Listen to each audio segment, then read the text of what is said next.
الحمد للہ رب العالمین والعاقبۃ للمتقین والصلاة والسلام علی سید المرسلین۔ ناظرین کرام السلام علیکم ورحمۃ اللہ وبرکاتہ۔ ایمانی صفات کا عنوان لے کر آپ کی خدمت میں حاضر ہوں۔ ایمانی صفات کے تعلق سے حدیث جبریل آپ کے سامنے پڑھی گئی تھی، عربی حدیث کی عبارت کے ساتھ اور اس کا ترجمہ بھی، اور انشاءاللہ اس کا مفہوم اب آپ کے سامنے پیش کیا جا رہا ہے۔ یہ حدیث،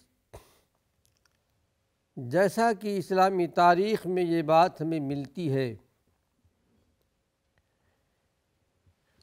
احادیث کی روشنی میں، کہ اللہ کے رسول صلی اللہ علیہ وسلم کے زندگی کے آخری لمحات، آخری سالوں میں کہہ لیجئے، آخری مہینوں میں کہہ لیجئے، جبریل امین آپ کے پاس تشریف لائے تھے، اور ایک دستور زندگی، اس کا ایک خاکہ پیش کیا سوال اور جواب میں۔ جبریل امین سوال کرتے رہے اور اللہ کے رسول صلی اللہ علیہ وسلم اس کا جواب دیتے رہے۔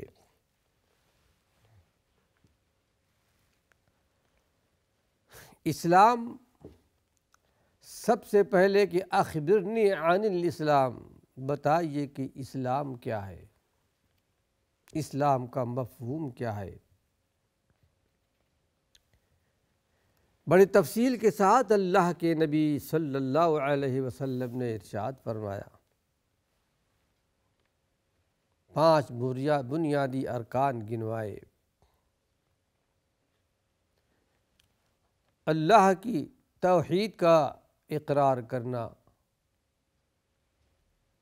اور اس بات کا اقرار کرنا کہ محمد صلی اللہ علیہ وسلم اللہ کے رسول ہیں، ایک بنیادی رکن ہے۔ اس اقرار اور یقین کے بعد ایک آدمی اسلام میں داخل ہوتا ہے۔ اب اس کے بعد 5 وقت کی نمازیں پڑھنی ہے، زکوٰۃ دینی ہے، روزہ رکھنا ہے، حج کرنا ہے۔ اسلام کا مفہوم یہ ہے کہ آدمی اپنے آپ کو اللہ کے سپرد کر دے، اور اللہ کے رسول کا مطیع فرما بردار بن جائے، اور اللہ کے رسول صلی اللہ علیہ وسلم جو کچھ لے کر آئے اس کو تسلیم کر لے۔ پھر یہ کہ ہم اسلام حقیقت میں ایک روح انسانی زندگی کے لیے ایک روح کی حیثیت رکھتی ہے۔ انبیاء علیہم السلام کی لائی ہوئی شریعتوں میں اسلام کے لیے کچھ مخصوص ارکان ہوتے تھے۔ جتنے انبیاء علیہم السلام دنیا میں تشریف لائے، بنیادی پیغام سب کا ایک ہی تھا، ایک اللہ کی عبادت، ایک اللہ کی طرف جھکنا اور نبی کو ماننا۔ نبی جو شریعت پیش کر دے، جو طریقہ زندگی، دستور زندگی پیش کر دے، اس کے مطابق عمل کرنا۔ انبیاء علیہم السلام کا طریقہ یہی رہا ہے۔ یعنی توحید میں ایک ذرہ برابر کوئی فرق نہیں، تا آدم، از آدم تا ایدم، آدم علیہ السلام سے لے کر آج تک توحید میں کسی پیغمبر کے درمیان کوئی فرق سر منہ نہیں آیا۔ ہاں شریعتیں بدلتی رہی ہیں، کچھ قوانین بدلتے رہے ہیں، روزہ رکھنے کا، زکوٰۃ دینے کا، یا اور جو بھی قانون تھے، لیکن اصل جو بنیادی چیز تھی توحید اور رسالت، حقیقت میں اس میں سب برابر تھے۔ لا الہ الا اللہ کے اندر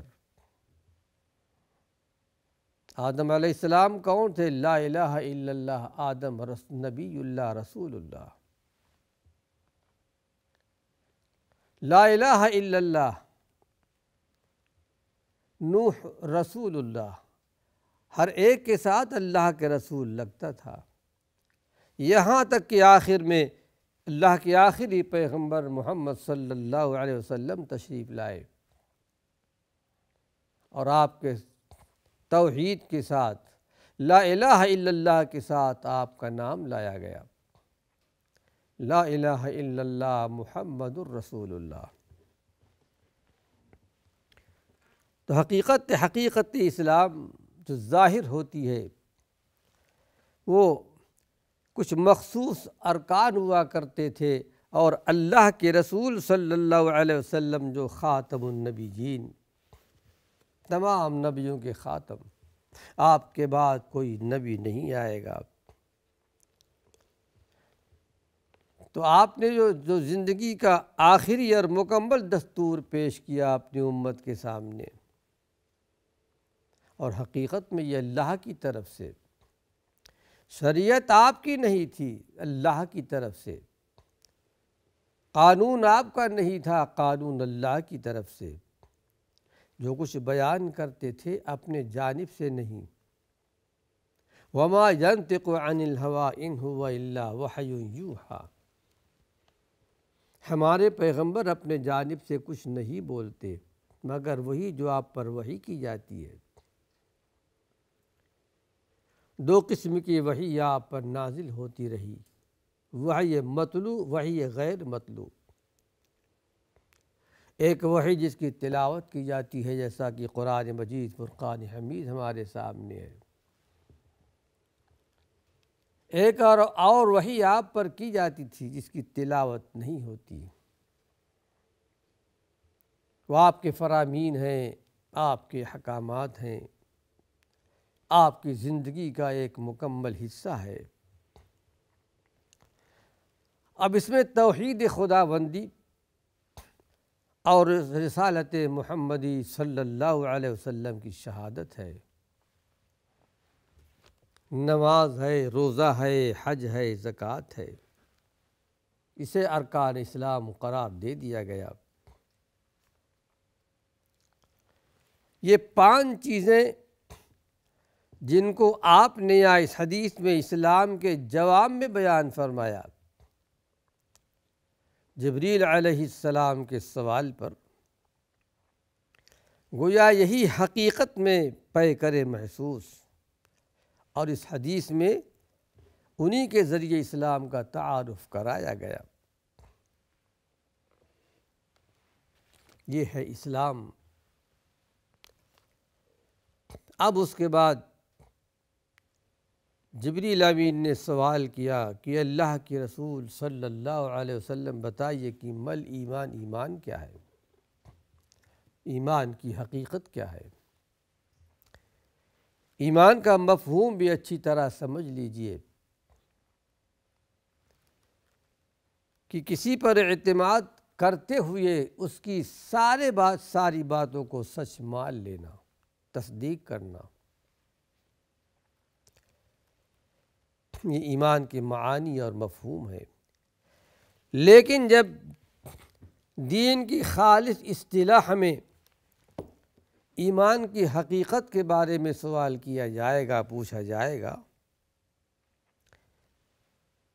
اصطلاحی معنی یہ ہیں کہ اللہ کے رسول صلی اللہ علیہ وسلم، اللہ کے پیغمبر، جو کچھ ہمیں بتائیں، جن کا تعلق عقل و ادراک سے نہ ہو، محسوسات سے نہ ہو، ہماری عقلوں سے ماورا ہو، جہاں ہماری عقل نہیں پہنچتی ہو، اور وہ علم وحی ہے۔ اس وحی کو مان لینا، اس وحی کے پیغام کو تسلیم کر لینا، جس کو ہماری آنکھیں دیکھ نہیں سکتی، ہمارے کان سن نہیں سکتے، ہماری عقل وہاں تک رسائی نہیں کر سکتی، ہمارے احساس ادراک کا مادہ وہاں تک نہیں پہنچ سکتا۔ ان تمام چیزوں کو تسلیم کر لینا، مان لینا، حقیقت میں اسی کا نام ایمان باللہ ہے، ایمان بالرسالت ہے۔ اللہ اور اس کے صفات، اس کے احکامات کیا ہے، ہر ایک کو من وعن مان لینا، یعنی کل ما جاء به الرسول صلی اللہ علیہ وسلم، ہر تمام ان باتوں کو تسلیم کر لینا جو اللہ کے رسول صلی اللہ علیہ وسلم لے کر آئے، وہ ہمارے سمجھ میں آئے یا نہ آئے، اس کو مان لینا ہے، تصدیق کر لینی ہے، قبول کر لینا ہے۔ شاید آپ کو پتہ ہو، صلح حدیبیہ کے موقع پر جب کہ صلح نامہ لکھا جا رہا تھا، صلح ہو چکی تھی، بظاہر ایسا لگتا تھا کہ ایمان والوں کے خلاف فیصلے ہو رہے ہیں، لیکن عرش والا کچھ اور چاہتا تھا۔ بات عمر ابن خطاب کے دماغ میں نہیں آئی، بلکہ تھوڑا ان کو غصہ بھی آیا۔ اے اللہ کے رسول صلی اللہ علیہ وسلم، کیا ہم ایمان والے نہیں ہیں؟ یقیناً ایمان والے ہیں۔ یہ سامنے جن کے پاس ایمان نہیں، ان کے موتا کیا جہنم میں نہیں، یا ہمارے موتا کیا جنت میں نہیں؟ کیا ہم حق پر نہیں ہیں؟ کہا بالکل، آپ نے وعدہ کیا تھا کہ ہم عمرہ کریں گے، آپ نے ارشاد فرمایا کہ یقیناً، لیکن میں نے یہ تو نہیں کہا تھا کہ اسی سال کریں گے، عمرہ کریں گے انشاءاللہ۔ اور پھر وہاں سے ہٹ کر صدیق اکبر کے پاس آئے، وہی باتیں دہرائیں، تو صدیق اکبر رضی اللہ عنہ نے ایک تاریخی جواب دیا تھا۔ ناظرین کرام، کہا عمر، آپ اللہ کے نبی ہیں، اللہ کے رسول ہیں، محمد صلی اللہ علیہ وسلم، وہ حق جانتے ہیں، ہم کو اللہ کے رسول صلی اللہ علیہ وسلم کے پیچھے چلنا ہے، اپنی جانب سے آپ کچھ نہیں کرتے، ہمیں تسلیم کر لینا ہے، ہمیں مان لینا ہے۔ اور وہاں سے نکلنے کے بعد جب آگے ایک مقام پر پہنچے مدینہ منورہ سے پہلے، تو سورہ الفتح نازل ہو گئی، انا فتحنا لک فتحا مبینا، ہم نے آپ کو فتح مبین، کھلا ہوا فتح عطا فرمایا ہے صلح حدیبیہ کو۔ یہی عمر ابن خطاب رضی اللہ عنہ، اس وقت ان کے سمجھ میں بات آئی، اور کہتے ہیں کہ زندگی بھر مجھے اس کا پچھتاوا رہا، میں نے اللہ کے نبی صلی اللہ علیہ وسلم سے ایسی بات کیوں کی۔ پھر کفارے میں میں نے بہت سے نوافل پڑھے، بہت صدقہ و خیرات کیا، اور بہت سارے اعمال نوافل میں نے کیے تھے تاکہ اس کا کفارہ ہو جائے۔ بتانا مقصود یہ تھا کہ صدیق اکبر نے فوراً تسلیم کر لیا، آپ حق پر ہیں، اور قرآن حکیم میں اللہ نے آپ کی تصدیق کی اور صدیق کا لقب دیا ہے 24ویں پارے میں۔ پھر یہ کہ اس کے ساتھ ساتھ ہمارے پیغمبر جو کچھ وحی کے ذریعے سے لے کر آئے، اس کو اس وقت جو اولین سابقین میں شمار ہوتے تھے، حضرت خدیجہ ہیں، زید بن حارثہ ہیں، ورقہ بن نوفل ہیں، سعید ابن زید ہیں، حضرت علی ہیں، اولین سابقین میں شمار ہوتے ہیں کہ کبھی جھوٹ کا آپ پر کوئی الزام نہیں لگا۔ 40 سالہ زندگی میں صادق و امین آپ قرار دیے جاتے تھے، فوراً ایمان لے آئے۔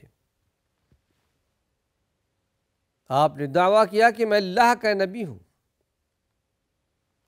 آپ نے خبر دی کہ میرے پاس فرشتہ آیا، اللہ کا پیغام لے کر آیا، وحی لے کر آیا، اور فوراً تسلیم کر لیا۔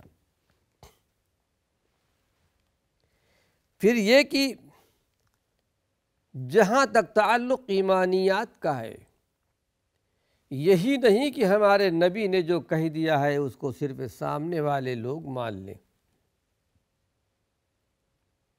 یہ تو ماننا ہی تھا، ماننا ہی چاہیے تھا، لیکن اللہ نے گواہی دی کہ اس بات کی گواہی تو ہمارے پیغمبر نے بھی دی ہے، اس بات کی گواہی ہمارے پیغمبر نے بھی دی ہے۔ آمن الرسول بما انزل الیہ من ربہ والمؤمنون، ہمارے رسول بھی ایمان لائے اس بات پر جو آپ کی طرف نازل کی گئی اللہ کی طرف سے، والمؤمنون، اور ایمان لانے والے بھی۔ ناظرین کرام، ایمانیات کا ذکر چل رہا ہے، اللہ نے چاہا اپنے الحلقے میں انشاءاللہ آئندہ بیان کروں گا، غور سے سماعت کیجئے، دین کا ایک اہم علم آپ کو دیا جا رہا ہے۔ وآخر دعوانا ان الحمد للہ رب العالمین۔